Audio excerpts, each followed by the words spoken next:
Avez-vous entendu ce que je jouais, Lane? Je ne me serais pas permis d'écouter, monsieur. Je le regrette pour vous, Lane, je ne joue pas très juste. Tout le monde peut jouer juste, mais je joue avec beaucoup de sentiments. Tant qu'il s'agit du piano, je me fie entièrement aux sentiments. Je réserve la science pour la vie. Oui, monsieur. Puisque nous en sommes à la science de la vie, avez-vous préparé les canapés au concombre pour Lady Bracknell? Elle les adore. Oui, monsieur. À propos, Lane, j'ai lu sur votre livre de contes que jeudi dernier, lorsque l'Arthur-Mal et Mr. Worthing sont venus dîner, il a été consommé 8 bouteilles de champagne.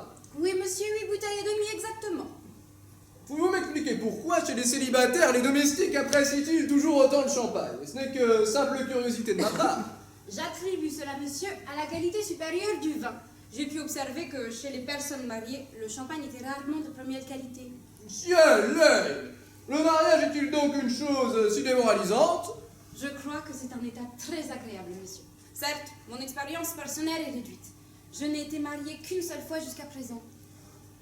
À la suite d'un étrange malentendu entre une jeune personne et moi. Pour autant que je sache, votre vie domestique ne m'intéresse guère, Lane. Assurément pas, monsieur, c'est un sujet sans grand intérêt. Moi-même, je n'y pense jamais. Comme je vous comprends. Merci, Lane, vous pouvez disposer. Bien, monsieur.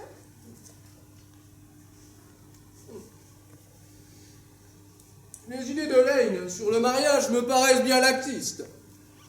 En vérité, les classes laborieuses devraient avoir à cœur de nous montrer le bon exemple. Où irons-nous si ces gens-là perdent aussi le sens moral?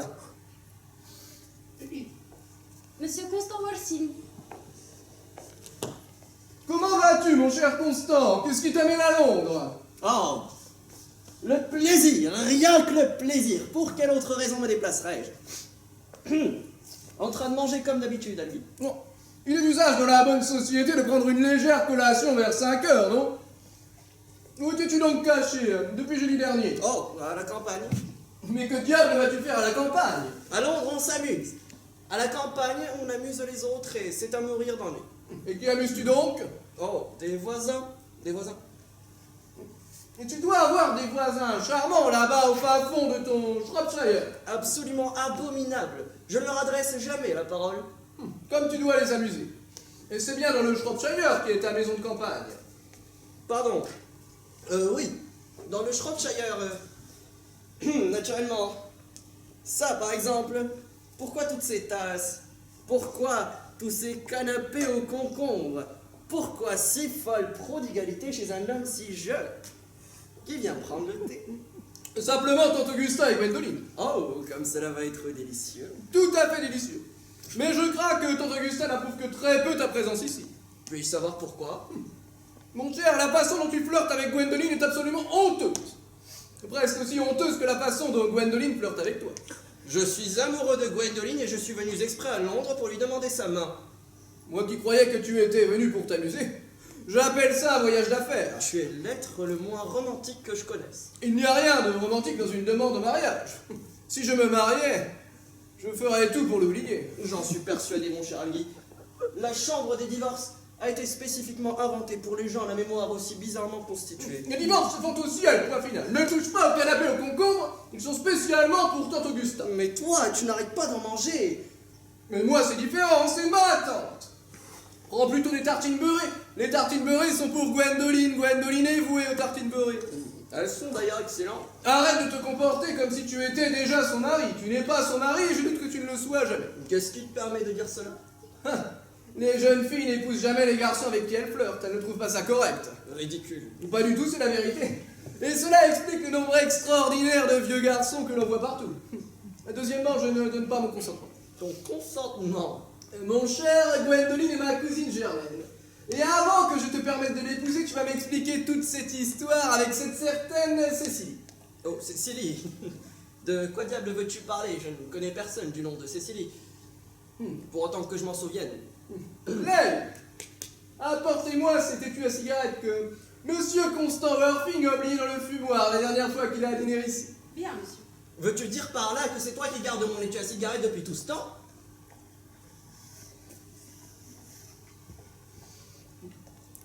De la part de votre petite Cécilie, avec toute son affection, pour son cher oncle Jack.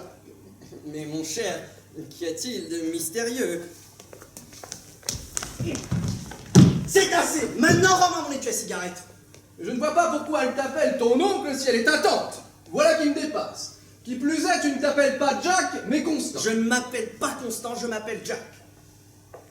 Mais tu m'as toujours dit que c'était Constant. Je t'ai présenté à tout le monde sous le nom de Constant. Tu es la personne à l'air le plus constant que je connaisse. Tu as une tête à t'appeler Constant. Je ne vois pas du tout pourquoi tu ne t'appelles pas Constant. C'est marqué sur ta carte de visite. Constant Worthing, B.A. Albany. Je la garde, au cas où tu dirais le fait que tu t'appelles Constant auprès de moi, Gwendoline, ou toute autre personne. Eh bien, je m'appelle Constant à la ville et Jack à la campagne. Et cet étui m'a été offert à la campagne. Je dois avouer que je t'ai toujours soupçonné d'être un bunburiste convaincu. Je n'ai plus aucun doute là-dessus. Un bunburiste? Qu'est-ce que c'est que cela, un bunburiste? Je te dirai quand tu m'auras expliqué pourquoi tu es Constant à la ville et Jack à la campagne. Soit, mais d'abord, rends-moi mon étui à cigarette. Le voici. Et maintenant, raconte-moi ta petite histoire et fais en sorte qu'elle soit drôle et intrigante. Mon histoire n'est ni drôle ni intrigante. Elle est même en fait assez banale. Le vieux Thomas Cardew, qui m'a adopté dans des circonstances assez particulières et qui m'a légué toute sa fortune, m'a dans son testament institué tuteur de sa petite fille, Miss Cécilie Cardew. Cécilie m'appelle son oncle par une sorte de respect pour moi qu'il était bien sûr impossible de concevoir et habite chez moi à la campagne sous la surveillance de son admirable gouvernante, Miss Prism. Mais où se situe-t-elle déjà, ta maison de campagne? Il n'est bien inutile que tu le saches, tu n'y seras jamais invité.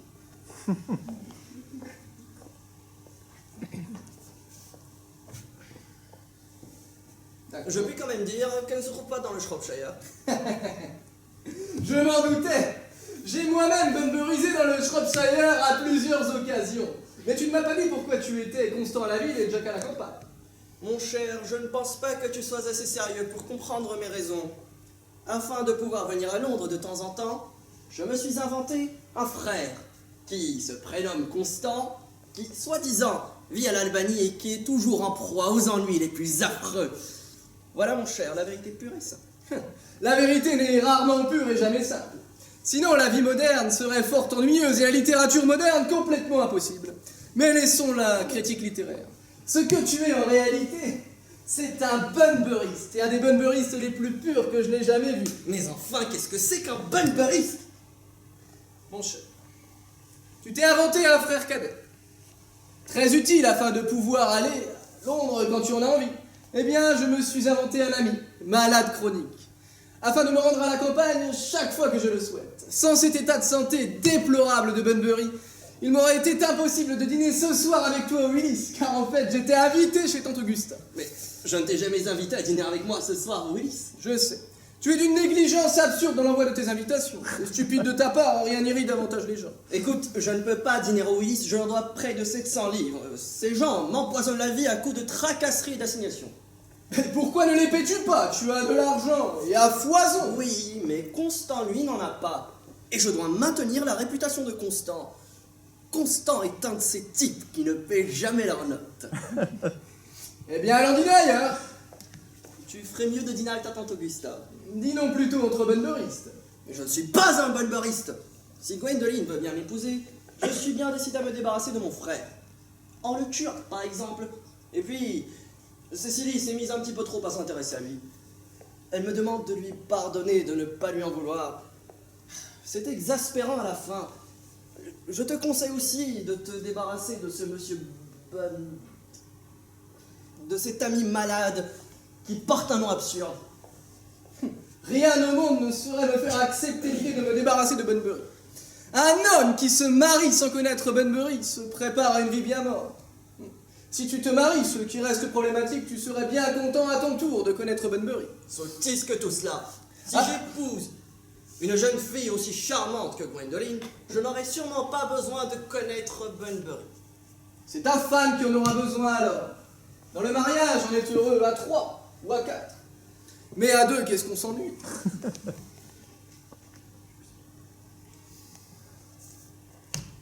Tante Augusta ne devrait plutôt tarder maintenant. Lady Bracknell et Miss Fairfax. Bonjour, mon cher Algernon. Comment vous portez-vous aujourd'hui? Bien, Tante Augusta, très bien. Gwendoline, que vous êtes élégante. Je suis toujours élégante. N'est-il pas vrai, Mr. Worthy? Vous êtes la perfection même, Miss Fairfax. Navré d'être un peu en retard, Algernon, mais j'ai rendu visite à cette chère Lady Arbery. Je ne l'avais pas vue depuis la mort de son mari. Elle est méconnaissable. Le veuvage l'a rajeunie de 20 ans.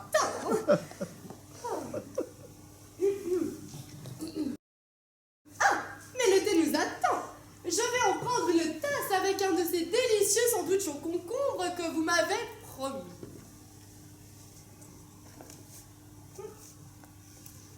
Certainement, Tante Augusta. Ciel, Lane! Où sont les canapés au concombre? Je vous les avais demandés spécialement. Il n'y avait plus de concombre au marché ce matin, monsieur. J'y suis allée 2 fois. Il n'y avait pas de concombre. Non, monsieur. Même en payant comptant. Merci, Lane. Vous pouvez disposer. Je suis vraiment désolé, Tante Augusta. Il n'y avait pas de concombre au marché ce matin, même en payant comptant. Cela ne fait rien, Algernon. J'ai mangé quelques petits fours avec Lady Arbery, qui ne semble vivre dorénavant que pour le plaisir. Je me suis laissé entendre que de chagrin, ses cheveux étaient devenus entièrement bleus. Ils ont effectivement changé de couleur. Mais pour quelle raison? Algernon, je vais vous donner pour cavalière ce soir Marie Farquhar, qui est toujours si pleine d'attention pour son mari que c'est un véritable plaisir de les voir ensemble.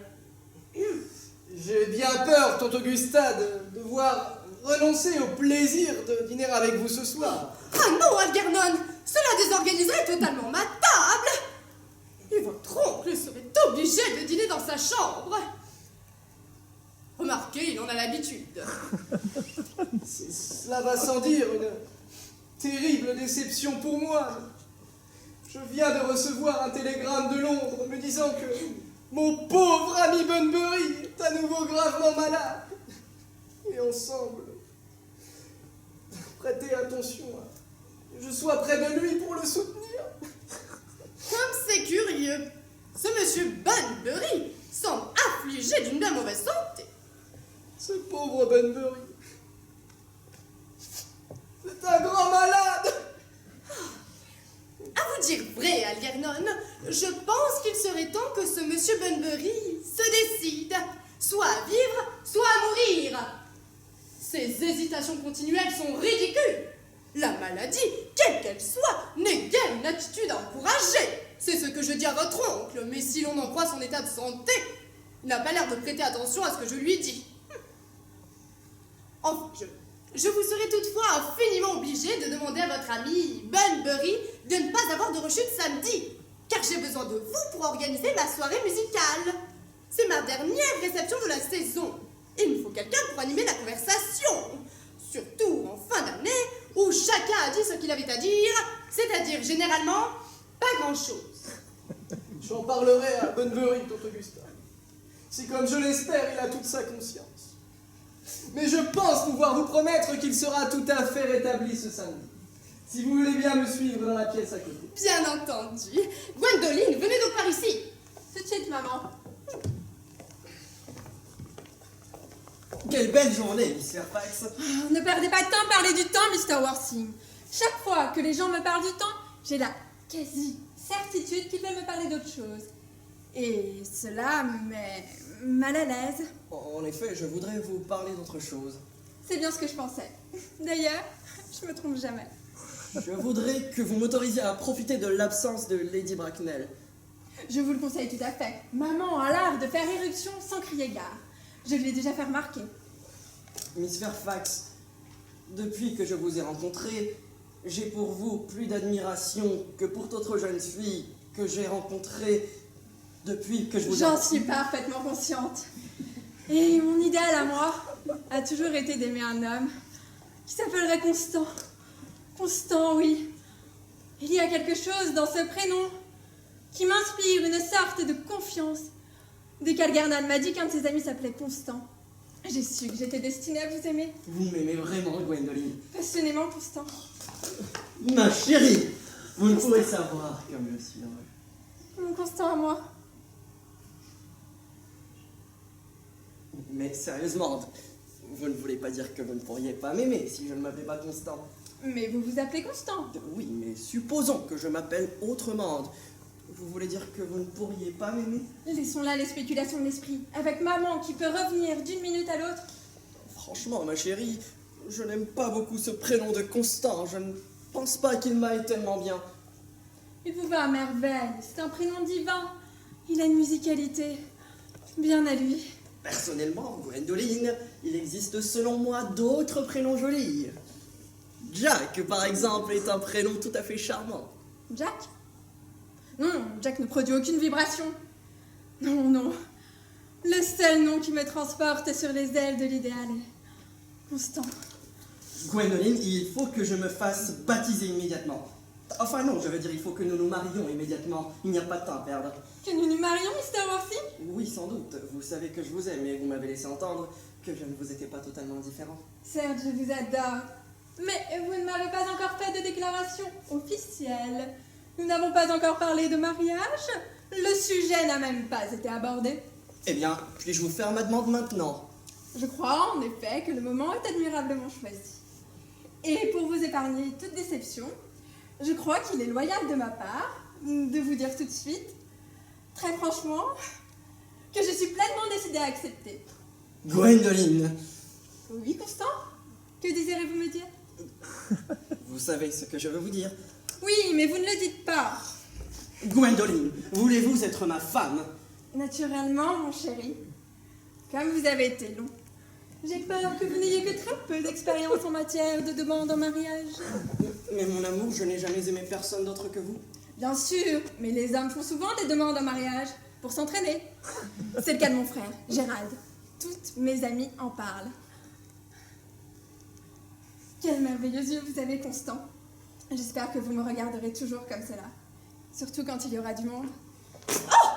Monsieur Worthing, relevez-vous! Cette position est tout à fait inconvenante! Maman, retirez-vous, votre place n'est pas ici. D'ailleurs, Mr. Worthing n'a pas tout à fait fini. Fini quoi, s'il vous plaît? Je viens de me fiancer avec Mr. Worthing, maman. Je vous demande pardon! Mais vous n'êtes fiancé à personne! Oh! Lorsque vous serez fiancé à quelqu'un, c'est moi qui vous en aviserai! Ou votre père, si sa santé le lui permet. Les fiançailles doivent toujours être pour une jeune fille une surprise agréable. Désagréable selon le cas. Bon, je vais poser quelques questions à Monsieur Worthing. Pendant ce temps, allez m'attendre dans la voiture. Je serai enchanté de répondre à toutes vos questions, Lady Bracknell. Méfiez-vous, les questions de maman sont parfois particulièrement inquisitoriales. C'est bien ce à quoi je vais m'employer. Gwendoline, dans la voiture. Ah! La voiture! Oui, maman. Vous pouvez vous asseoir, Monsieur Worthing. Merci, Lady Bracknell, je préfère rester debout. Je dois vous dire d'abord que vous ne figurez pas sur ma liste des parties envisageables. Et pourtant, j'ai la même que mon amie, la duchesse de Bolton. Nous collaborons. Néanmoins, je suis tout à fait prête à faire figurer votre nom, si vos réponses correspondent à ce que peut exiger une mère véritable.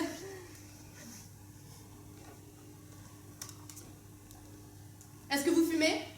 Oui, j'avoue que je fume quelquefois. Tant mieux. Un homme doit toujours s'occuper d'une façon ou d'une autre. Quel âge avez-vous? C'est le bon âge pour se marier. Un homme qui se marie doit ou tout connaître de la vie, ou rien du tout.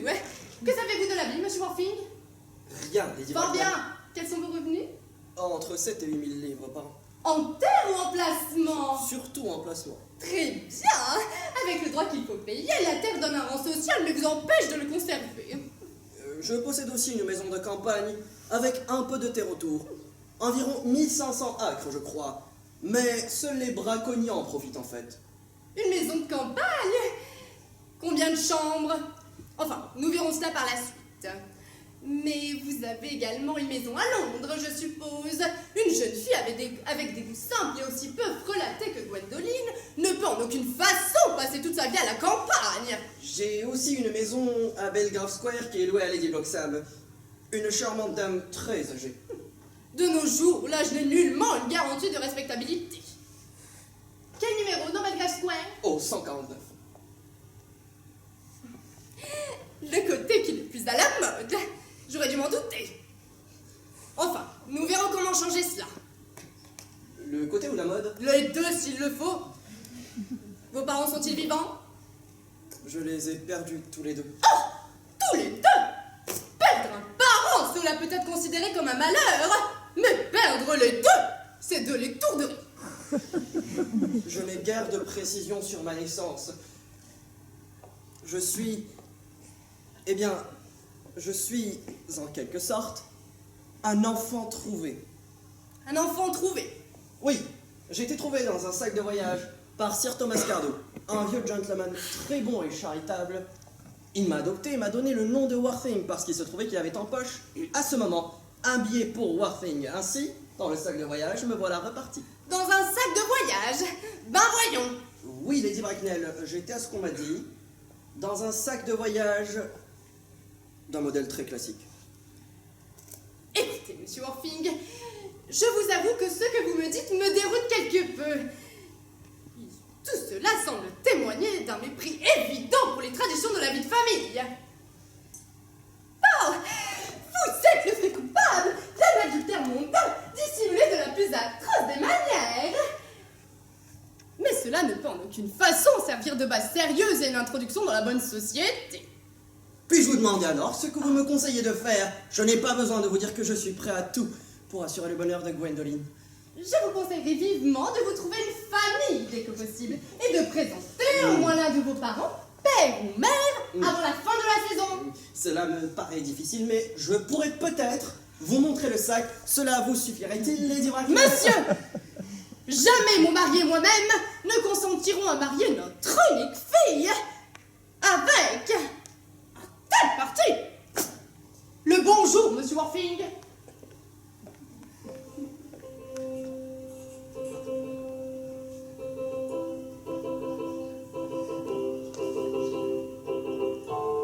Pour l'amour du ciel, et arrête cette horrible musique, Algie! Est-ce que tu peux être stupide? Dis-moi, mon vieux, cela n'a pas été comme tu voulais. Tu ne vas pas me dire que Gwendoline a refusé. Je sais que c'est une manie chez elle de refuser les prétendants. Je tiens à cela pour un manque total de civilité. Oh, non. Tout va très bien avec Gwendoline. Pour elle, nous sommes fiancés. Mais sa mère est tout à fait insupportable. Je n'ai jamais rencontré pareille gorgone. Je ne sais pas au juste à quoi ressemble une gorgone, mais je suis certain que Lady Bracknell en est une. C'est un monstre, mais qui n'a même pas l'excuse d'être mythologique. Je te demande pas, pardon, Algie. Je ne devrais pas parler de ta tante en ces termes. J'adore entendre dire du mal des membres de ma famille. C'est d'ailleurs la seule chose qui me permet de la supporter. La famille est généralement composée de gens assommants, et particulièrement encombrants. Je ne sais pas, je n'ai pas eu de famille. Mais tu as bien de la chance. Et est-ce que tu as avoué à Gwendoline que tu étais constant à la ville et Jack à la campagne? Mon cher, toute vérité n'est pas bonne à dire. Surtout à une jeune fille douce, innocente et raffinée. Tu as vraiment d'étranges idées sur la façon de se conduire avec les femmes. La seule façon de se conduire avec une femme, c'est de lui faire la cour si elle est jolie, et de le faire à une autre si elle ne l'est pas. Idiot. Et quelles sont les nouvelles de cette jeune demoiselle dont tu es le tuteur, Miss Gardou, et que va devenir ton frère, ce débauché de Constant? Cécilie va très bien. Et avant la fin de la semaine, je me serai débarrassé de mon frère. Je pense que je vais sans doute le tuer. À Paris. Ainsi, pas d'obsèques ou de tracas du même ordre. Une apoplexie. Foudroyante. C'est assez commun, qu'en dis-tu? C'est héréditaire, mon cher. Cela se transmet d'une génération à une autre. Tu ferais mieux de parler d'un gros refroidissement. Au moins, cela n'est pas héréditaire. Très bien. Mon pauvre frère Constant est donc emporté par un grave refroidissement à Paris. Nous en voilà débarrassés. Mais je croyais que tu avais dit que Miss Gardou s'intéressait un peu trop à ton pauvre frère Constant. Cette perte ne l'affectera pas trop. Oh, il n'y a rien à craindre. Cécilie n'est pas une des sottes aux îles Fleurs Bleues. Elle a un appétit énorme, fait de longues promenades et ne s'intéresse pas du tout à ses études. J'aimerais beaucoup connaître Cécilie. Je ferai tout mon possible pour que cela n'arrive jamais. Il se trouve qu'elle est très jolie et qu'elle vient tout juste d'avoir 18 ans. Et est-ce que Gwendoline sait que tu as une pupille qui est très jolie et qui vient tout juste d'avoir 18 ans? Oh non, on ne révèle pas ces choses-là aussi brutalement. Gwendoline et Cécilie seront de très grandes amies, j'en suis certain. Je parie même qu'une demi-heure après avoir fait connaissance, elles se qualifieront de sœurs. Les femmes ne s'appellent sœurs qu'après s'être donné bien d'autres noms. Maintenant, nous devrions aller manger au Willis. Il est bientôt 7 heures. On ne peut pas mourir de faim. Ne faisons rien, non? Miss Fairfax. Aggie, soyez gentil de vous retourner. J'ai quelque chose de très important à dire à Mr. Worthing. Je ne sais pas, Gwendoline, si je peux consentir à cela. Aggie, vous avez toujours l'attitude la plus immorale envers la vie. Vous n'êtes pas assez vieux pour cela. Ma chérie, Il se peut que nous ne soyons jamais mariés. C'est ce que je crains en juger par la tête de maman. Rares sont de nos jours les parents qui tiennent compte de ce que disent leurs enfants. Le respect que l'on avait autrefois pour l'opinion des jeunes disparaît peu à peu. Le peu d'influence que je pouvais avoir sur maman, je l'ai perdu à l'âge de 3 ans. Cependant, même si elle peut nous empêcher de nous marier, même si je dois en épouser un autre, et même si je me marie plusieurs fois, rien ne pourra jamais altérer mon amour pour vous. chère Gwendoline, L'histoire si romanesque de vos origines, telle que maman vient de me la raconter, avec des commentaires des plus désobligeants, a profondément fait vibrer les fibres secrètes de mon âme. Votre prénom exerce sur moi une fascination irrésistible. Et la simplicité même de votre caractère vous rend délicieusement incompréhensible pour moi. J'ai votre adresse à Londres. Quelle est votre adresse à la campagne? le manoir, à Woolton, dans le Hertfordshire, Combien de temps restez-vous à Londres? jusqu'à lundi. Bien, Aggie, vous pouvez à présent vous retourner. Merci, Gwendoline. Me permettez-vous de vous raccompagner jusqu'à votre voiture, mon amour? Oui, Constant. Je reconduirai Miss Fairfax. Bien, monsieur. Miss Lane, un verre de cherry. Miss Lane, demain, je m'en vais bunburiser. Oui, monsieur. Je ne serai probablement pas de retour avant lundi. Préparez-moi toutes les tenues nécessaires pour bunburiser. Veste d'intérieur et tenue de soirée. Oui, monsieur. J'espère qu'il fera beau demain à la campagne. Il ne fait jamais beau à la campagne, monsieur. Miss Lane, vous êtes une parfaite pessimiste. Je fais de mon mieux pour vous satisfaire.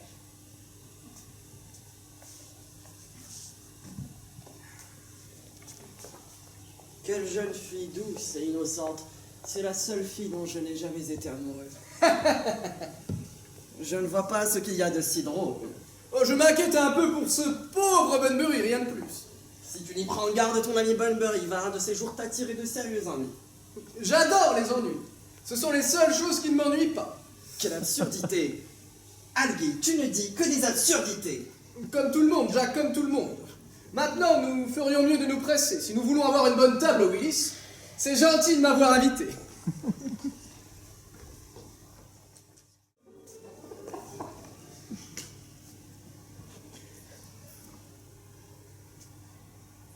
Cécilie! Cécilie! C'est au jardinier de s'occuper des plantes. Ce n'est assurément pas une tâche qui vous revient. Particulièrement quand les joies de l'esprit vous tendent les bras. Votre grammaire allemande est sur la table. Ouvrez-la à la page 15, nous allons résumer la leçon d'hier. Je n'aime pas l'allemand. Ce n'est pas une langue qui me va au teint. Après ma leçon d'allemand, je suis toujours laide. Mon enfant, vous savez combien votre tuteur est soucieux de voir faire des progrès dans tous les domaines. Il a particulièrement insisté sur l'allemand hier en partant pour Londres. D'ailleurs, il insiste toujours sur l'allemand chaque fois qu'il part pour Londres. Ce cher oncle Jack est tellement sérieux. Il est parfois tellement sérieux que j'ai l'impression qu'il ne va pas très bien. Votre tuteur jouit de la meilleure santé. Mais il est vrai que le sérieux chez un homme jeune est une chose si rare qu'elle peut parfois étonner. Je ne connais personne qui a un sens plus élevé de ses devoirs et de ses responsabilités. C'est sans doute pour cela qu'il a tellement l'air de s'ennuyer avec nous. Cécilie, Monsieur Worfing a de graves préoccupations. Une gaieté frivole et des remarques futiles seraient tout à fait déplacées. Vous ne devez pas oublier l'angoisse permanente que lui cause son malheureux jeune frère. Oncle Jack devrait bien nous l'amener de temps en temps, ce malheureux jeune homme, son frère. Nous pourrions peut-être avoir une bonne influence sur lui. Plus j'y pense, plus je suis sûre que vous, Miss Priscilla, vous auriez une bonne influence sur lui. Vous connaissez l'allemand, la géographie, toutes ces choses qui peuvent avoir une excellente influence sur un jeune homme. Je ne pense pas avoir beaucoup d'influence sur un tempérament qui, de l'aveu même de son jeune frère, a toujours été irrémédiablement faible et dissolu. D'ailleurs, je ne souhaite même pas rencontrer ce jeune homme. Je ne donne guère dans ces manies modernes de vouloir convertir des êtres dépravés coûte que coûte pour en faire des personnes vertueuses. Cécilie, laissez ce carnet, je vous prie. Je ne vois pas du tout l'intérêt pour une jeune fille de tenir un journal intime. Je tiens un journal intime pour y noter les sentiments extraordinaires qui me bouleversent. Sans cela, je serais capable de les oublier. Ce n'est tout de même pas comme si j'écrivais un de ces romans en 3 volumes qu'écrivent beaucoup de jeunes filles de nos jours. Les romans, comme ceux que nous prête la bibliothèque. Ne dites pas du mal des romans en 3 volumes.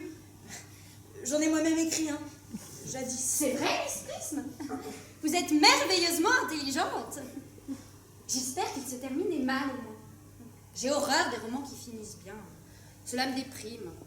Le vôtre a-t-il été publié? Hélas, non. Le manuscrit a été égaré. Un pénible souvenir que je ne préfère pas évoquer. Bon, au travail, mon enfant. Ce n'est pas avec des spéculations de ce genre que vous ferez des progrès en allemand.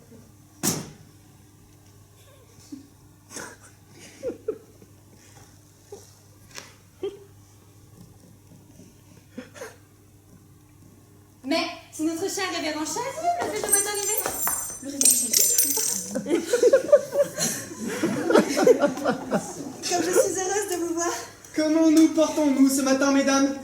Miss Prism, j'espère que vous allez bien. Miss Prism se plaignait justement d'un léger mal de tête. Je pense que ça lui ferait tellement du bien d'aller faire un petit tour dans le parc avec vous, mon révérend.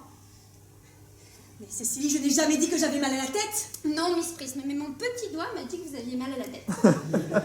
J'espère, Cécilie, que vous êtes une élève attentive. J'ai bien peur que non, mon révérend. Oh, comme c'est étrange.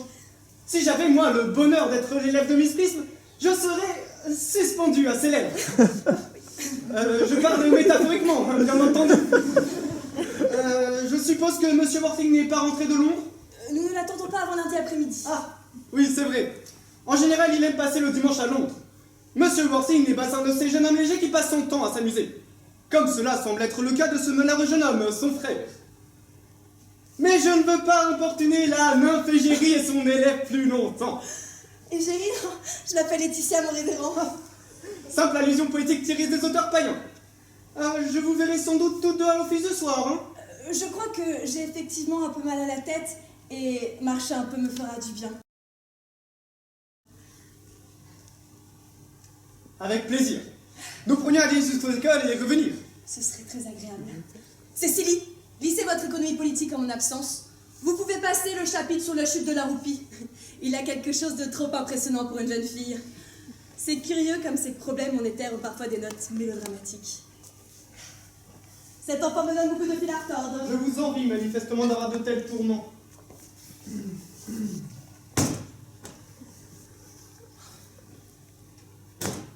Maudite économie politique. Maudite géographie. L'allemand. Ah, l'allemand.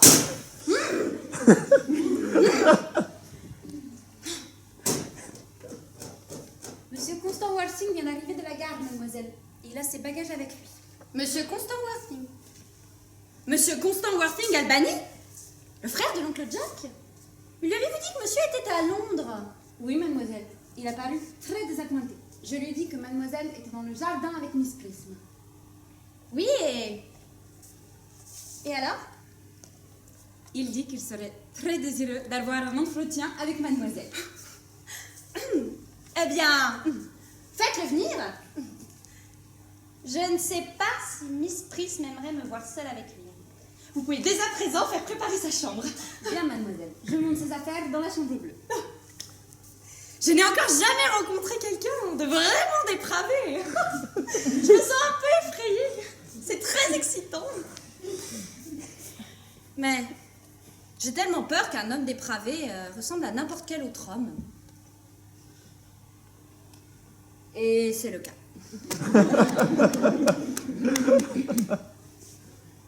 Vous êtes ma petite cousine Cécilie, je suppose. Vous trompez étrangement, monsieur. En fait, je ne suis pas petite. Je crois que je suis même plutôt grande.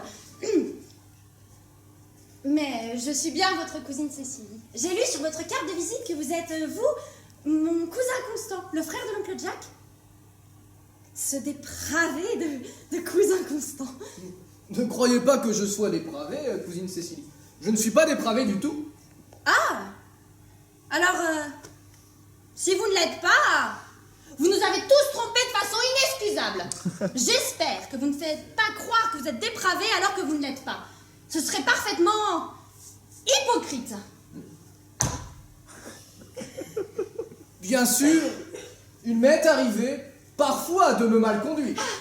Je suis ravie de l'apprendre. Puisque vous soulevez la question, je me suis même parfois très mal conduit, dans la mesure de mes faibles moyens. Vous ne devriez peut-être pas vous en vanter, même si cela a dû être bien agréable parfois.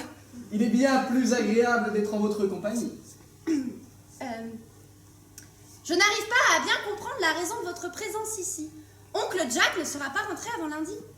Il vous a télégraphié hier et je lis tous ces télégrammes. Comme c'est dommage, je dois justement partir lundi matin. J'ai un rendez-vous d'affaires que je tiens absolument à manquer. Oui, bien sûr. Je sais comme il peut être important de manquer un rendez-vous d'affaires quand on veut conserver un certain sens à la vie.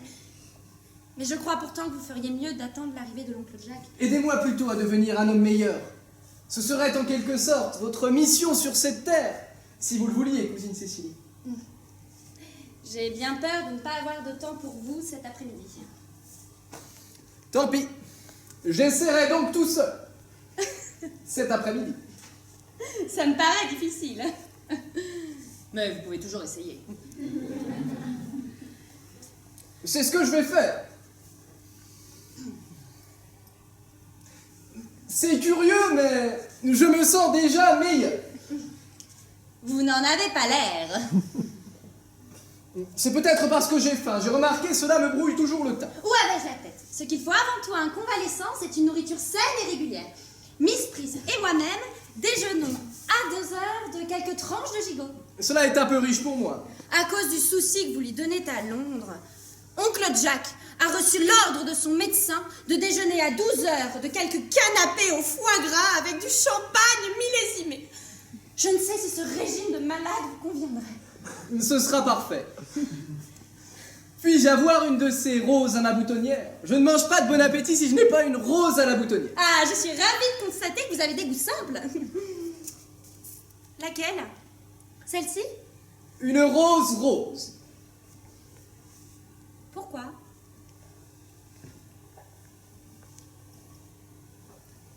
Parce que vous ressemblez à une rose rose, cousine Cécilie. Je ne trouve pas qu'il soit très convenable que vous me parliez ainsi. Miss Prism ne m'a jamais dit de choses pareilles. C'est parce que Miss Prism est une vieille demoiselle myope. Moi, je trouve que vous êtes la plus jolie jeune fille que je n'ai jamais rencontrée. La plus jolie cousine Cécilie. Miss Pris me dit que la beauté est un piège. Il y a des pièges où tout homme sensé a envie de tomber. Moi, je n'ai pas envie de prendre au piège un homme sensé. Je ne saurais absolument pas de quoi lui parler.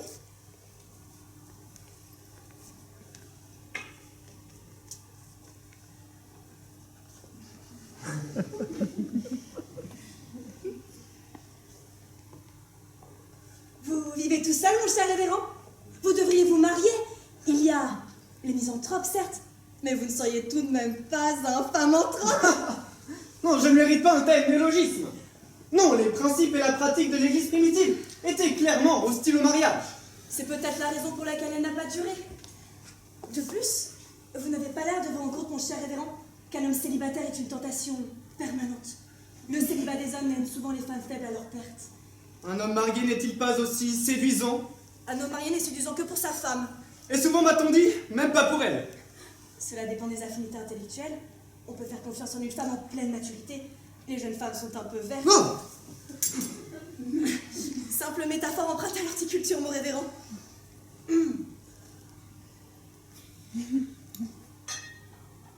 Mais où est donc Cécilie?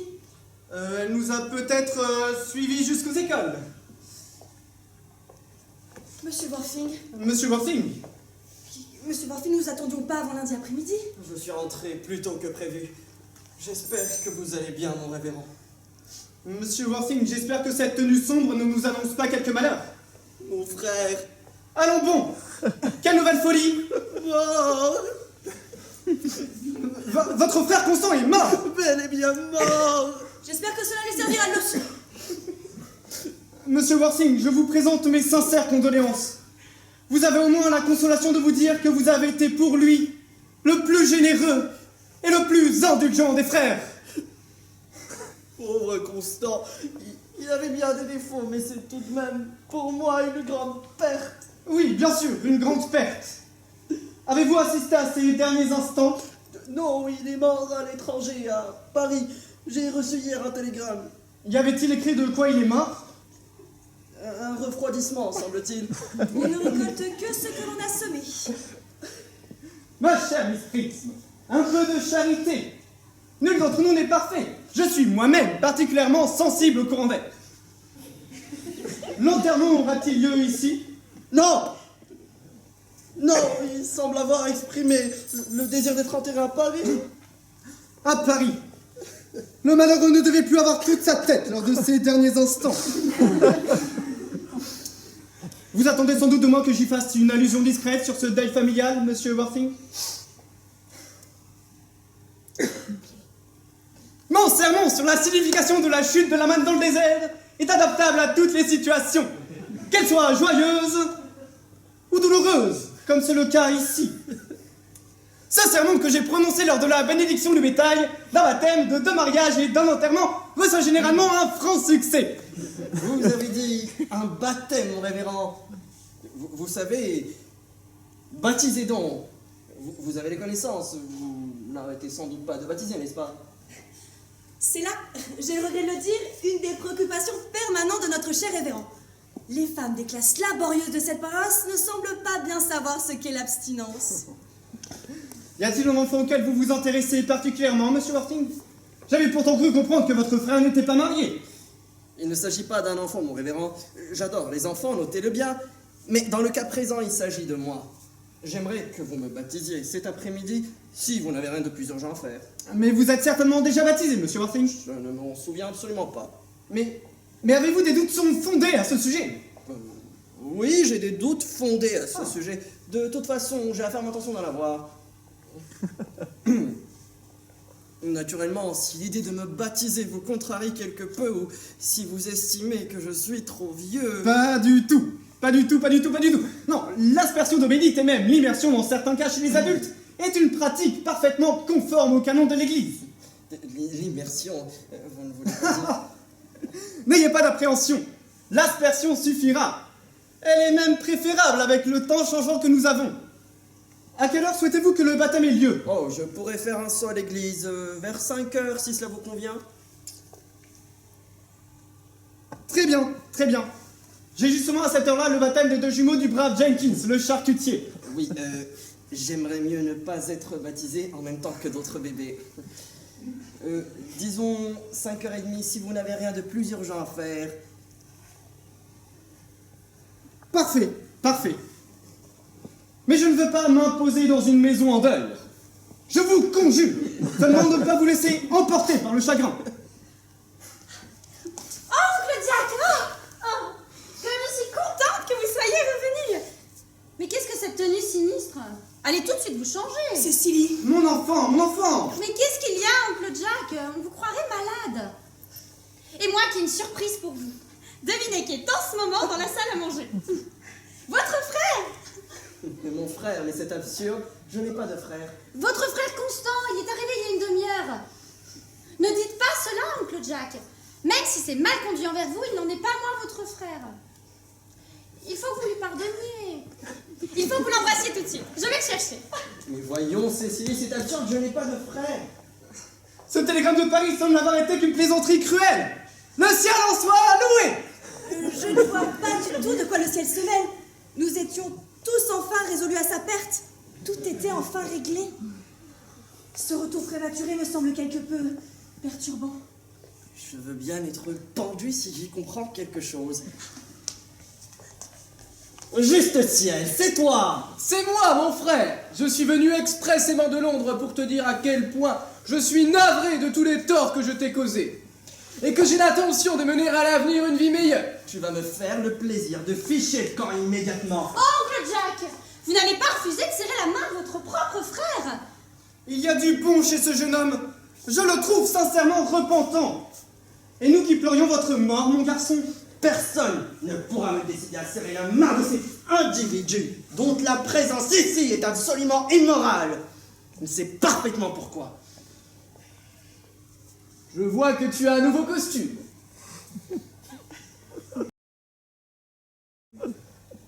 Un peu bizarre.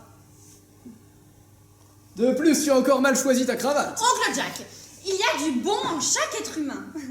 Constant était justement en train de me parler de façon touchante de son pauvre ami Bunbury à qui il rend visite fréquemment. Comment? Il a osé vous parler de Bunbury? Oui, il m'a tout dit sur son ami Bunbury et son déplorable état de santé. Mais je ne veux pas qu'il vous parle de Bunbury, ni de quoi que ce soit d'autre d'ailleurs. C'est à devenir fou! L'attitude de mon frère à mon égard, particulièrement douloureuse.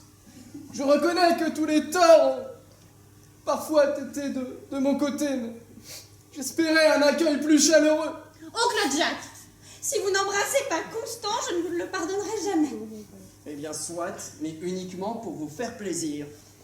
Et à condition qu'il parte immédiatement.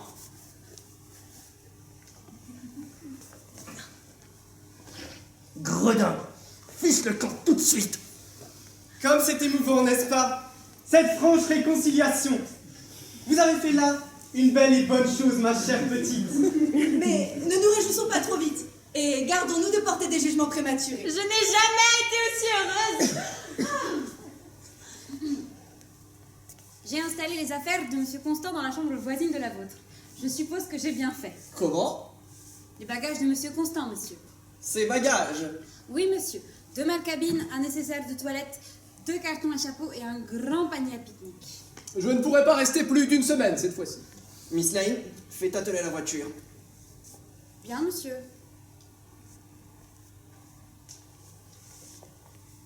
Mon frère, Monsieur Constant Warping, vient d'être rappelé à Londres soudainement. Et je n'ai jamais été rappelé à Londres. Je ne vois pas du tout qui aurait pu me rappeler à Londres. Ton devoir de gentleman. Il faudrait peut-être alléger un peu l'atmosphère.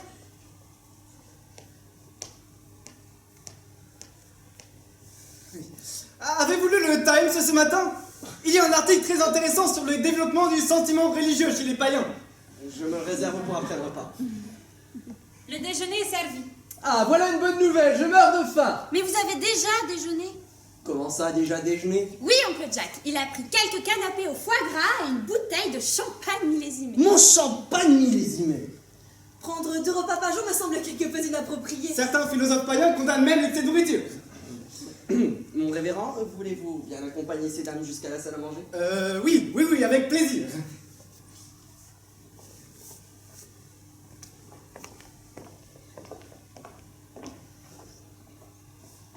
Finalement, tu n'as pas bunburisé avec beaucoup de succès aujourd'hui.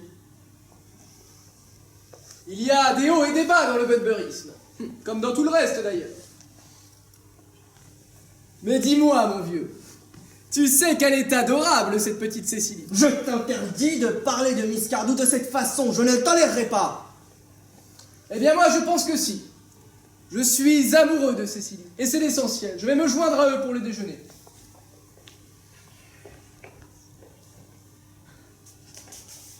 J'ai promis à l'oncle Jack de ne plus vous adresser la parole. À moins que vous ne me posiez une question. Je n'arrive pas à bien comprendre pourquoi vous ne me posez pas de questions. Cécilie, puis-je aller déjeuner? Comme je ne veux pas que vous mouriez de faim, j'ai demandé à qu'on vous apporte quelque chose dehors. Cécilie, vous êtes un ange. Pourquoi me regardez-vous ainsi? Parce que vous êtes un ange. Ne pourrais-je vous revoir avant de partir? Miss Prism me donne toujours des leçons dans le jardin l'après-midi. Et ne pourriez-vous trouver quelques subterfuges pour éloigner Miss Prism? Vous voulez dire inventer un mensonge? Oh non, Cécilie, pas un mensonge, quelque chose qui ne serait pas tout à fait vrai, mais qui devrait l'être. Je suis incapable de faire cela, je le regrette. On ne pense jamais à cultiver l'imagination des jeunes filles. C'est le défaut de l'éducation moderne. Naturellement, si vous faisiez entendre à Miss Prism que le révérend Chasuble l'attend quelque part, elle irait certainement le rejoindre. C'est une excellente idée. Ah non, vous vous trompez. Je ne vous ai jamais suggéré de tromper Miss Prism. Naturellement, Cécilie. Je viendrai donc vous voir ici à 3h30. J'ai quelque chose de sérieux à vous dire. Quelque chose de sérieux? Oui, de très sérieux. La voiture t'attend. Cécilie, ne pensez-vous pas que vous ferez mieux de rejoindre le révérend Chasuble et Miss Prism? Oui, oncle Jack. Au revoir, cousin Constant. Au revoir, cousine Cécilie. Je crains de ne plus vous revoir, puisqu'à 3h30, je serai dans le salon avec Miss Prism. À 3h30, dans le salon avec Miss Prism. Il faut que tu partes, Algernon. Ton ami Bunbury est extrêmement malade et ta place est auprès de lui. Je n'ai pas encore pris mon second déjeuner. Et je suppose que tu seras ravi d'apprendre que Bunbury va beaucoup mieux. J'en suis heureux, mais j'ai donné des ordres pour qu'on en prépare ta voiture et pour que l'on range tes bagages.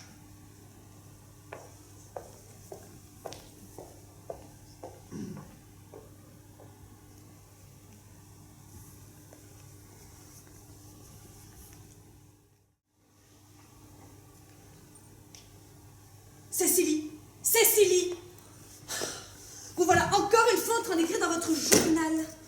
Il me semble vous avoir bien souvent sermonné sur cette habitude malsaine. Je vous prie de retourner à votre économie politique. Comme d'habitude, je ne fais que suivre votre exemple, Miss Prism. Je m'y mets dans un instant. Par ailleurs, je n'ai relaté les événements d'aujourd'hui que jusqu'à 14h15. Et je fais allusion à ce pauvre monsieur Constant Worthing. Je désapprouve totalement Monsieur Constant Worthing. C'est un garçon extrêmement débauché. J'ai bien peur que oui. C'est la seule explication que je peux trouver à l'étrange séduction qu'il exerce. Mon enfant, je vais vous supplier de ne pas vous laisser égarer par les qualités superficielles de ce malheureux jeune homme. Mais chère Miss Prism, il n'y a que les qualités superficielles qui durent. Je ne vois pas où vous allez chercher de telles idées. Certainement pas dans les livres édifiants que je vous ai procurés. Il n'y a jamais aucune idée dans les livres édifiants. Vous devriez abandonner cette habitude malsaine de penser par vous-même. Ce n'est pas très féminin. Les hommes n'aiment pas ça.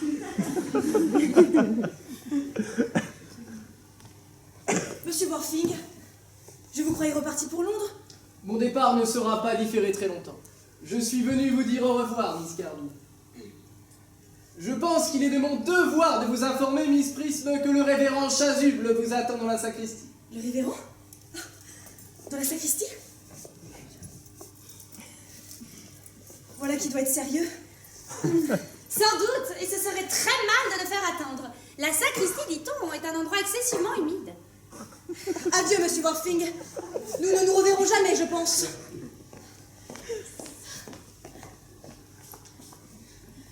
Cette séparation, Miss Cardou, est extrêmement pénible. Il est toujours pénible de se séparer de personnes qu'on a connues entre courts instants. Merci. La voiture est à la porte, monsieur. Elle peut attendre 5 minutes. Oui, mademoiselle. J'espère ne pas vous offenser, Miss Cardew, en vous avouant, un peu brutalement peut-être, que vous êtes pour moi l'image de la perfection. Je trouve que votre franchise est toute à votre honneur. Si vous le permettez, j'aimerais consigner vos observations dans mon journal intime. Vous tenez un journal intime? Je donnerais tout au monde pour le lire. C'est impossible. C'est tout à fait privé. Ce sont les pensées et les impressions d'une toute jeune fille, et par conséquent destinées à la publication. L'image de la perfection. Je vous en prie, continuez.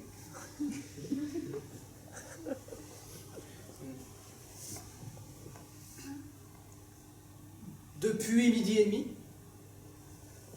lorsque mes yeux se sont posés sur votre incroyable et incomparable beauté, non seulement je suis devenu votre serviteur et humble esclave, mais encore, emporté par les ailes d'une ambition sans doute débordante, j'ai eu la témérité de vous aimer, sauvagement, passionnément, ardemment et désespérément. Tout ce que je sais, Cécilie, c'est que je vous aime. Je vous aime et je vous désire. Deuxième ardemment. Oh, je vous en prie, redites-moi tout cela. Vous parlez beaucoup trop vite et de façon indistincte.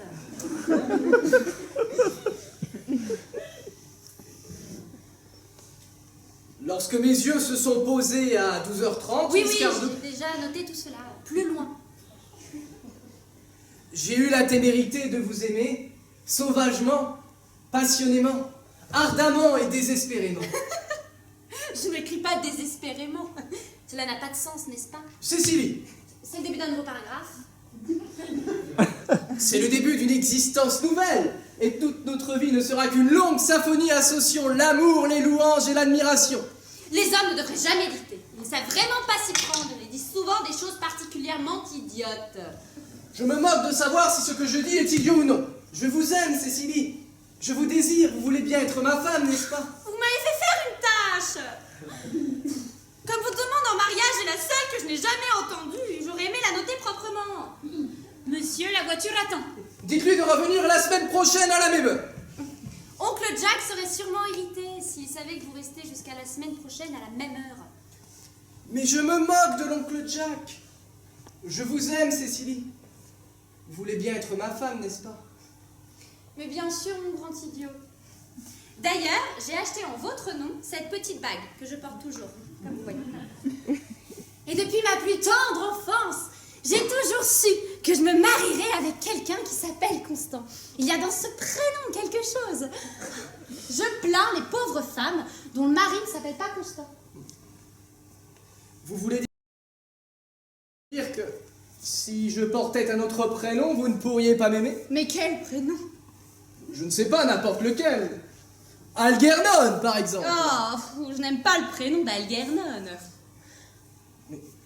Cher petit être adorable, je ne vois pas du tout ce que vous pouvez reprocher au nom d'Algernon. Tous les garçons dépravés et élégants de Londres s'appellent Algernon. Si je portais un autre prénom, vous ne pourriez pas m'aimer? Je serais, je le crains, incapable de vous accorder une attention particulière. Je suppose que le révérend Chasuble a une grande expérience des cérémonies religieuses. Il n'a jamais écrit aucun ouvrage. Vous pouvez donc juger de son érudition. Il faut que je le voie de toute urgence pour une affaire très importante, un baptême, une affaire très importante. Je reviens tout de suite. Comment? Vous me quittez déjà? Quel garçon impétueux! Faut que je note sa demande dans mon journal.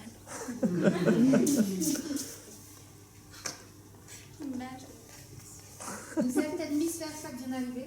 Elle désire voir Mr. Worthing pour une affaire très importante à Petit. Monsieur Worthing sera de retour bientôt. Faites-la venir. Ah, et vous pouvez apporter le thé? Bien, mademoiselle.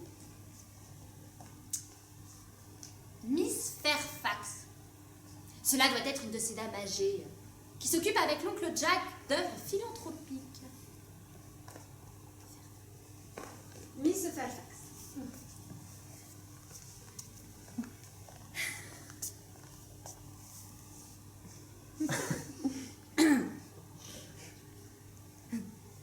Permettez-moi de me présenter. Cécilie Cardew. Cécilie Cardew. Quel nom ravissant. Quelque chose me dit que nous allons devenir de grandes amies. Comme c'est gentil de me dire cela, alors que nous nous connaissons depuis si peu de temps. Asseyez-vous, je vous prie. Est-ce que vous permettez que je vous appelle Cécilie? Avec plaisir. Et vous m'appellerez toujours Gwendoline, n'est-ce pas? Si c'est ce que vous souhaitez. Comme cela, tout est en ordre, n'est-ce pas? Je l'espère. Le moment est peut-être opportun de vous dire qui je suis. Mon père est Lord Bracknell. Vous n'avez jamais entendu parler de papa, j'imagine? Je ne crois pas. Cela ne m'étonne pas. En dehors de la famille, papa est un parfait inconnu. Et c'est très bien ainsi. Vous savez, Cécilie, maman qui assure l'éducation des principes remarquablement sévères, m'a élevée d'une façon telle que je suis devenue complètement myope. Cela vous dérangerait-il que je mette mes lunettes pour vous regarder? Oh, pas du tout. J'adore que l'on me regarde.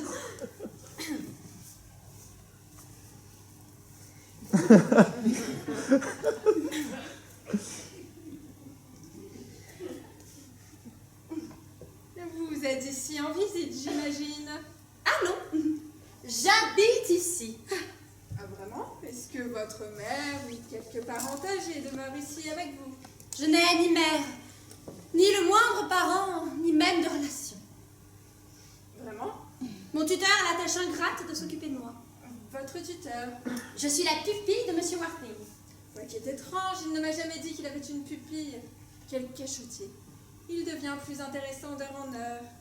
Je ne suis pas certaine toutefois que cette nouvelle m'inspire une joie sans mélange. Je vous aime beaucoup, Cécilie. Je vous ai aimé dès que je vous ai vu.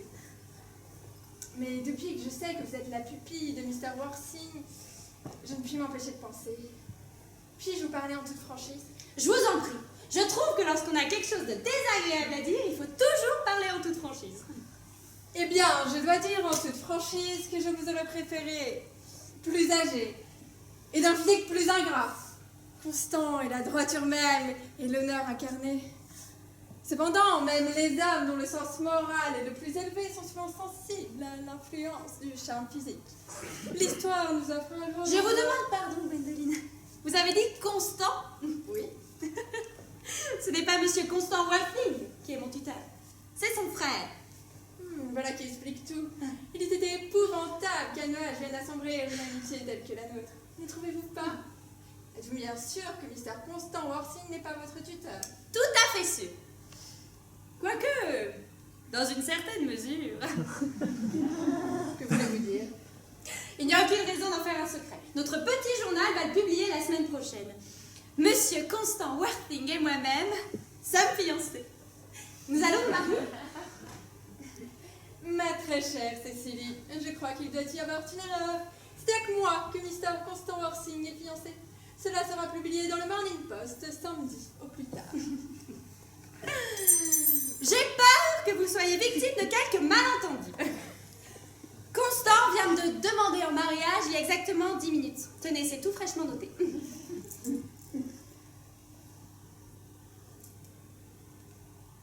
Voilà qui est très curieux. Constant m'a demandé d'être sa femme hier après-midi à 5h30. Hier après. Tenez.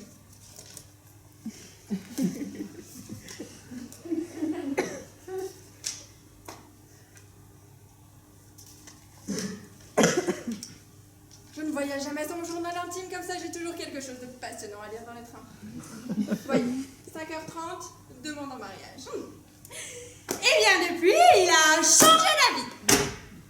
Ce pauvre garçon s'est laissé prendre au piège, au point de faire une promesse extravagante. Il est urgent que je vole à son secours. Il n'est plus temps pour les bonnes manières. J'ai l'habitude d'appeler un chat. Et une dinde. Nous ne vivons pas dans le même monde. Je ne côtoie pas avec les dindes. Vous devez effectivement avoir souvent l'occasion de côtoyer la basse-cour. Dois-je servir le thé comme d'habitude, mademoiselle? Oui. Comme d'habitude.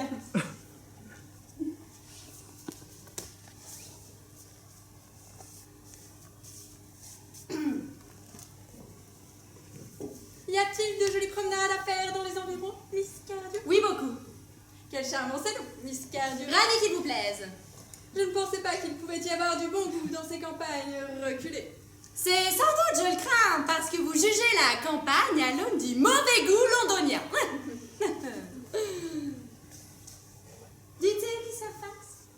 Oui, merci. Elle est détestable. Une tasse de thé me fera du bien. Du sucre?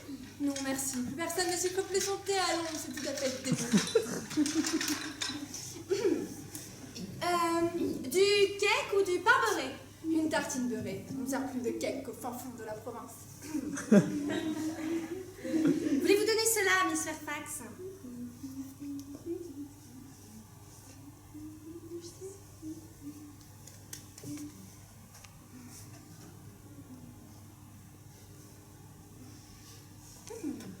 Vous avez mis du sucre dans mon thé et m'avez servi du cake à la place du pain beurré. Je suis bonne fille, Miss Cardew, et tout le monde vante la douceur de mon caractère. Mais je vous avertis que vous allez trop loin. Pour sauver mon pauvre et innocent fiancé des machinations d'une intrigante, je suis prête à aller aussi loin qu'il le faudra. Miss Fairfax! Au premier coup d'œil, j'ai vu que vous étiez une chipie. Et mes premières impressions ne me trompent jamais. Chippy, je vous interdis de me parler sur ce ton. Vous n'avez rien à m'interdire. Une petite provinciale. Mal pagotée. Oh, voilà qui est trop fort! Gwendoline! Constant à moi. Gwendoline, ma chérie. Un instant. Puis-je vous demander si vous êtes fiancée à cette personne? À qui? À Cécilie? Bien sûr que non, qui a pu vous mettre cette idée dans votre jolie tête? Bien, vous pouvez.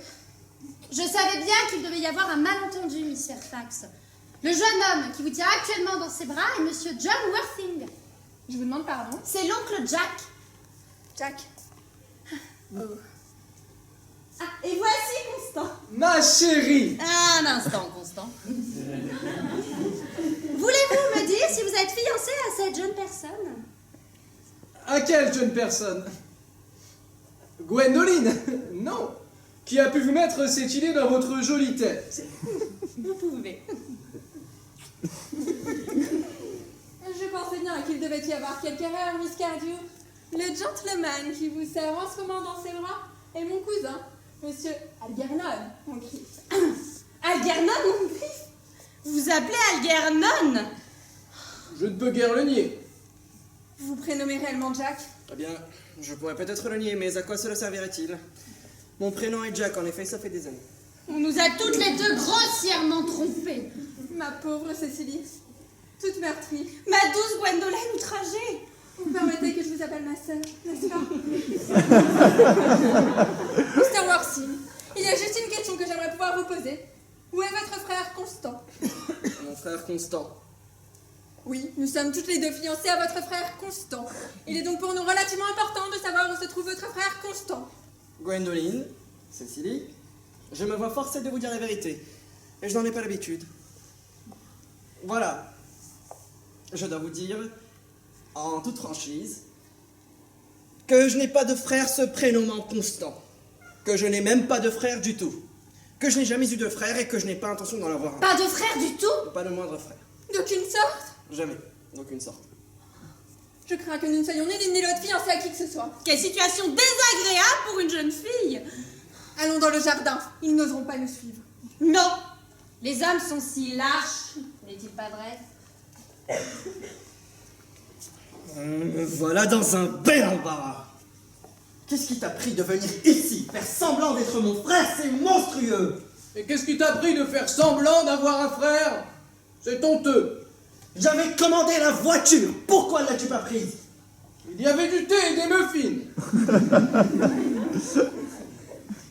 La seule petite satisfaction dans cette histoire, c'est que ton ami Bunbury a pris du plomb dans l'aile.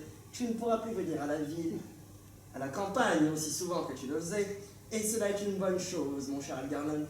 Ton pauvre frère Constant a aussi perdu un peu de ses couleurs. Tu ne pourras plus aller batifoler à Londres comme tu en avais l'habitude. Ce n'est pas une mauvaise chose non plus. Ta conduite envers Miss Cardew est inexcusable. Abuser ainsi d'une jeune fille douce et innocente sans compter qu'elle est ma pupille. Ta conduite envers Miss Fairfax est injustifiable. Duper ainsi une jeune fille brillante, intelligente et inexpérimentée. Cela ne te regarde pas, ce n'est pas ton affaire. Si c'était mon affaire, je n'en parlerais pas. C'est très impoli de parler de ses affaires. Comment Comment peux-tu rester assis à manger des muffins tranquillement alors que nous sommes dans une situation aussi épouvantable? Je ne vais pas manger des muffins en m'agitant. Il faut toujours être très calme pour manger des muffins.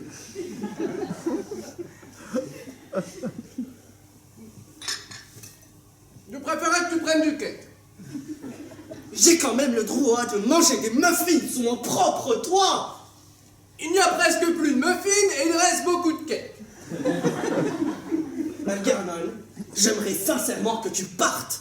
Impossible. J'ai pris rendez-vous avec le révérend Chasuble pour me faire baptiser à 17h30. Algernon, cesse de dire des bêtises. J'ai moi-même pris rendez-vous avec le révérend Chasuble afin de me faire baptiser à 5h30. Et je prends naturellement le prénom de Constant, comme le sait Gwendoline. Et on ne peut pas se prénommer Constant tous les deux. Cela serait totalement absurde. D'ailleurs, il y a des chances que je n'ai pas été baptisé, ce qui n'est pas le cas pour toi. Tu l'as été. Oui. Mais c'était il y a longtemps. D'accord. Mais tu l'as été, c'est ce qui compte. Je m'en vais rejoindre Gwendoline dans le jardin. Je suis certain qu'elle m'attend. Quand on fait exactement ce à quoi une femme s'attend, elle n'a que très peu d'estime pour nous. Algi, je t'ai demandé de partir. Pourquoi ne pars-tu pas?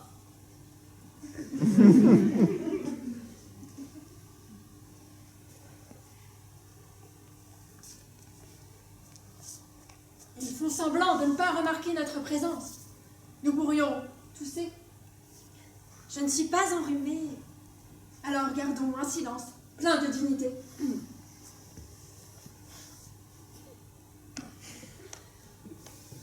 Ce silence, plein de dignité, ne produit pas l'effet souhaité. Mais nous ne parlerons pas les premiers. Non, il ne faut pas. Mr.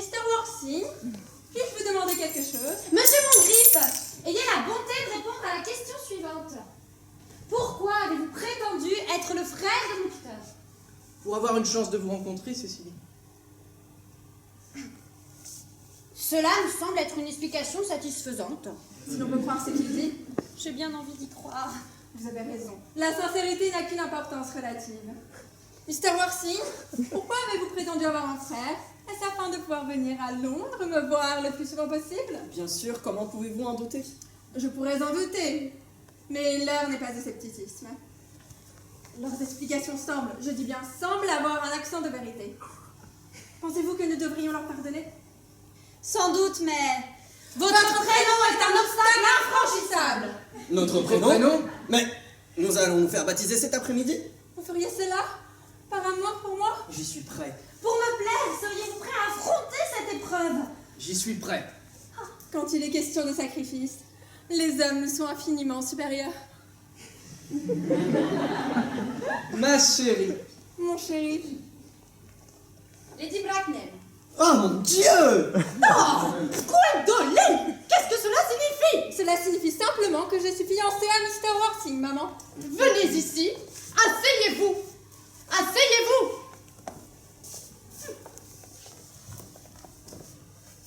Informé de la fugue de ma fille par son incorruptible femme de chambre, dont j'ai acheté les confidences, j'ai sauté dans le premier train, de marchandises d'ailleurs, et me voici.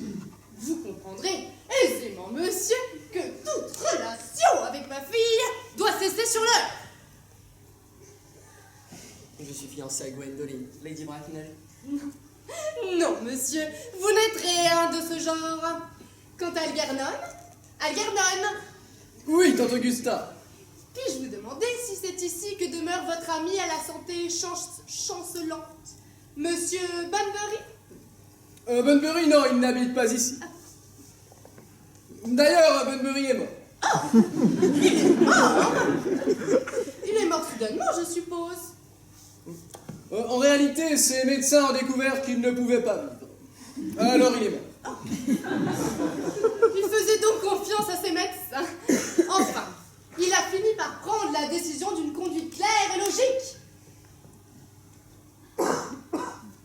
Monsieur Worthing, puis-je vous demander qui est cette jeune personne dont mon neveu tient la main d'une façon qui n'est absolument pas nécessaire? Cette personne est Miss Cécilie Cardew, ma pupille. Je suis fiancé à Cécilie, tante Augusta. Je vous demande pardon. Monsieur Montgriff et moi sommes fiancés, Lady Bracknell. Et nous allons nous marier.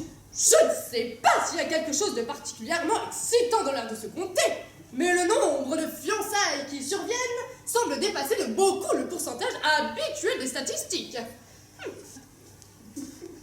Monsieur Worthing, est-ce que cette Miss Cardew possède elle aussi des liens avec une de nos grandes gares de chemin de fer? C'est un simple renseignement que je demande pour ma gouverne. Jusqu'à hier, j'ignorais totalement que certaines familles puissent avoir pour origine un terminus ferroviaire.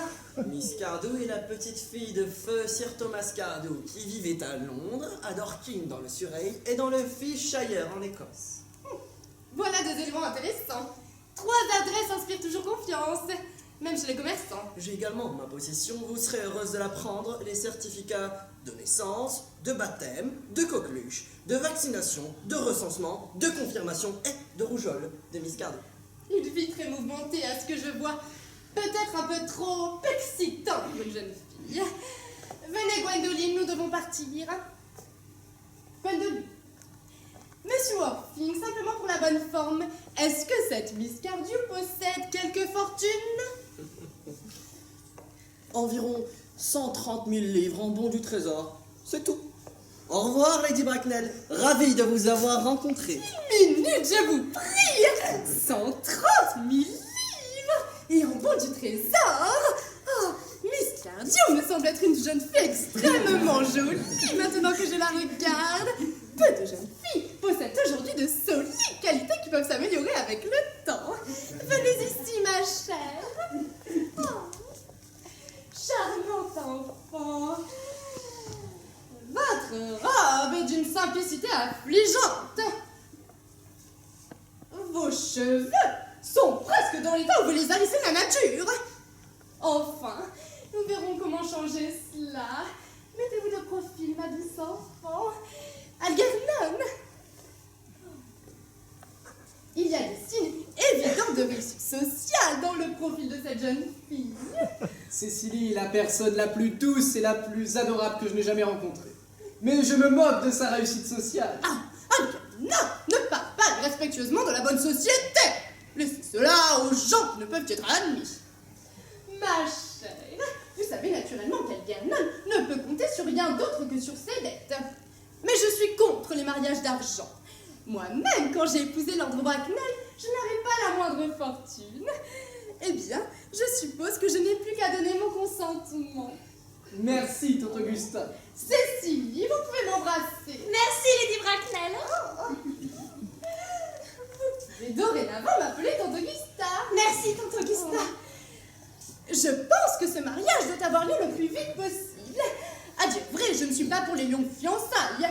Elles donnent aux gens l'occasion de découvrir leur caractère mutuel avant le mariage, ce qui, selon moi, est toujours à déconseiller. Excusez-moi de vous interrompre, Lady Bracknell, mais ces fiançailles sont tout à fait hors de question. Je suis le tuteur de Miss Cardew. Elle ne peut donc se marier sans mon consentement avant sa majorité. Et ce consentement, je refuse de le donner. Et pour quelle raison, je vous prie? Algernon est autant qu'il est possible, voire même plus le genre d'homme qu'on épouse. Il n'a rien, et on dirait qu'il a tout. Il m'est pénible d'avoir à vous parler franchement de votre neveu, Lady Bracknell, mais il est de fait que je n'approuve pas du tout sa moralité. Je le soupçonne d'hypocrisie. Hypocrite? Algernon? C'est impossible, il sort d'Oxford. J'ai bien peur qu'il n'y ait aucun doute à ce sujet. Cet après-midi, alors que j'étais parti pour Londres pour d'importantes raisons sentimentales, il s'est introduit chez moi en se faisant passer pour mon frère. Il a bu mon maître d'hôtel, vient de m'en informer, une bouteille de mon champagne. Il a mangé tous mes muffins. Et tout cela est d'autant plus honteux qu'il sait depuis le premier jour que je n'ai pas de frère, que je n'en ai jamais eu et que je n'ai pas l'intention d'en avoir un. Mais si, oncle Jack, cela fait très longtemps que vous nous parlez de votre frère. Vous nous en parlez même très souvent. Algernon n'a fait que confirmer vos dires. Excusez-moi, Cécilie, mais vous êtes encore jeune pour ce genre de choses. Il y a une différence entre inventer un fait et corroborer un mensonge. Jacques, mon vieux! Monsieur Worthing, après dure réflexion, je ne pense pas tenir compte de cet aspect de la conduite de mon neveu. Mais, Lady Bracknell, si vous consentez à mon mariage avec Gwendoline, je serai heureux de revenir sur ma décision. Cela est tout à fait hors de question. Alors, Venez, Gwendoline, nous avons déjà raté plusieurs trains. En rater un de plus nous exposerait sur le quai des commentaires désobligeants. Tout est prêt pour les baptêmes. Les baptêmes, mon révérend? Oui, madame, les baptêmes. Mais enfin, cela ne vous paraît pas un peu prématuré? Ces deux messieurs ont exprimé le désir d'être baptisés aujourd'hui, madame. À leur âge! Quelle idée grotesque! Je suis peiné d'apprendre que vous gaspillez votre temps et votre argent de cette façon ridicule. Dois-je comprendre qu'il n'y aura pas de baptême du tout cet après-midi? mon révérend, je pense qu'au point où nous en sommes, cela ne nous sera pas très utile. J'en suis très peiné, monsieur Worthing. Vos idées sur l'inutilité du baptême rejoignent celles des analphabètes que j'ai réfutées dans 4 de mes plus beaux sermons inédits. Je vais donc m'en retourner à l'église. Le bedeau vient de m'avertir que Miss Prisme m'attend dans la sacristie depuis plus d'1 heure. Mon révérend? Miss Prisme? Vous ai-je bien entendu parler d'une certaine Miss Prisme? Tout à fait, madame, et je m'en vais la rejoindre sur le champ. Je vous prie! Est-ce que cette Miss Prisme est une femme au physique ingrat, un peu terne et qui s'occupe vaguement d'éducation? Miss Prisme est une femme très cultivée, et l'image même de la respectabilité. Bien, puis-je vous demander quelle situation elle occupe dans votre maison? Je suis célibataire, madame. Lady Bracknell, Miss Prism a été, durant ces quelques années, l'admirable gouvernante de ma pupille, Miss Carter. Certes, mais il faut que je la voie, qu'on aille la chercher! C'est inutile, la voici.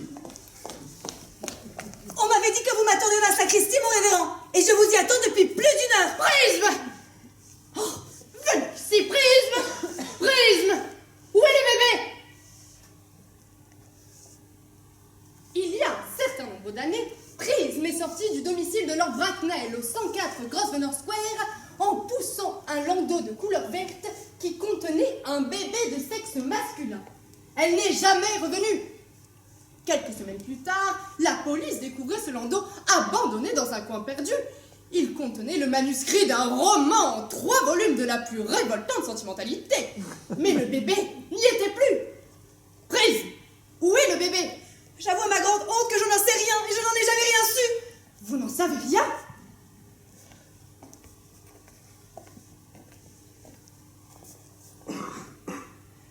Voici les faits. Le matin du jour dont vous me parlez, je devais promener le bébé comme d'habitude dans son landau. Et j'avais pris avec moi un grand sac de voyage dans lequel je comptais transporter le manuscrit en 3 volumes, un peu sentimental il est vrai, que j'avais pu rédiger pendant mes rares heures de loisirs. Mais dans un moment d'inattention que je me pardonnerai jamais, j'ai mis le bébé dans le sac et le manuscrit dans le landau. Miss Prism, ce sac de voyage, où l'avez-vous déposé? Me rends compte de son contenu, je l'ai laissé à l'une des plus grandes gares londoniennes. Quelle gare? La gare de Victoria face à la ligne Brighton. Laissez-moi penser que rien d'improbable ne va se produire. L'improbable est toujours de mauvais goût. Gwendoline, veuillez m'attendre ici, je reviens de suite. Si vous n'êtes pas trop long, je veux bien vous attendre toute la vie. Oh,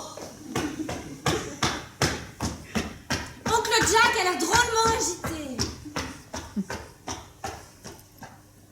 Ah, le bruit a cessé. Était-ce bien ce sac de voyage, Miss Prism? Ah oui, j'ai bien l'impression que c'est le mien. Oui, il y a mes initiales gravées dessus. Je les avais fait graver dans un moment de prodigalité. Ah oui, il m'avait tellement fait défaut.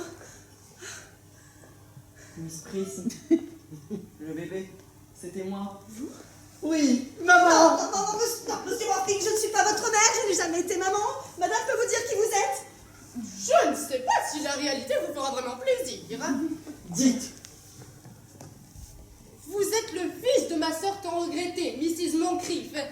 Par conséquent, le frère d'Algernon. Le frère d'Algernon! J'ai toujours su que j'avais un frère! Voilà mon frère, mon révérend! Voici mon frère, Gwendoline. Monsieur Worthing, ou plutôt Monsieur Moncrief, comme il faudra dorénavant vous appeler. Je crois qu'il est de mon devoir de démissionner de l'emploi que j'occupais dans votre maison et de tous les désagréments que j'ai pu vous causer. Je vous demande pardon. N'en parlons plus, Miss Prism, n'en parlons plus. Je suis certain que j'ai dû passer d'agréables moments dans votre sac de voyage. Ne nous quittez pas. Il est de mon devoir de m'en aller. Un instant, Laetitia. Oui, mon révérend. Laissons-nous ôter les idées de l'église primitive sur le célibat. J'ai l'honneur de vous demander votre main. Ma main. Ah, mon révérend, vous trouverez dans le roman en 3 volumes ce que je ressens pour vous depuis le premier jour. Il faut que je rentre à Londres. Miss Prise, je vois que vous n'avez pas perdu votre goût pour les romans en 3 volumes. Mes félicitations, mon révérend. Ma chère, bientôt vous serez la bienvenue à Grosvenor Square. Merci, tante Augusta. Venez, Gwendoline, et laissez votre ami, Monsieur Worthing. Ah, Monsieur Worthing, au fait, quel est votre prénom maintenant qu'en devenant mon neveu, vous avez changé d'identité? Grand Dieu, j'avais négligé ce détail. Étant le fils aîné, vous avez naturellement reçu le nom de votre père, le général. J'ai les annuaires militaires des 40 dernières années. Son nombre s'y trouvait. Mon révérend, aidez-moi. Général, Moncrief, lieutenant-colonel, Constant. Je m'appelle Constant. J'ai toujours dit que je m'appelais Constant. Ah, je me souviens que le général s'appelait Constant. C'est pour ça que je n'aimais pas ce prénom. Oh, quelle chose terrible pour un homme que de savoir que toute sa vie il a dit la vérité. Constant, moi. Laetitia. N'allez pas vous faire baptiser, vous pourriez prendre froid. Monsieur Worthing, vous avez changé de prénom et d'identité. J'espère que vous ne changerez pas de sentiment. Oh non, tante Augusta. J'ai bien compris combien il était important d'être constant.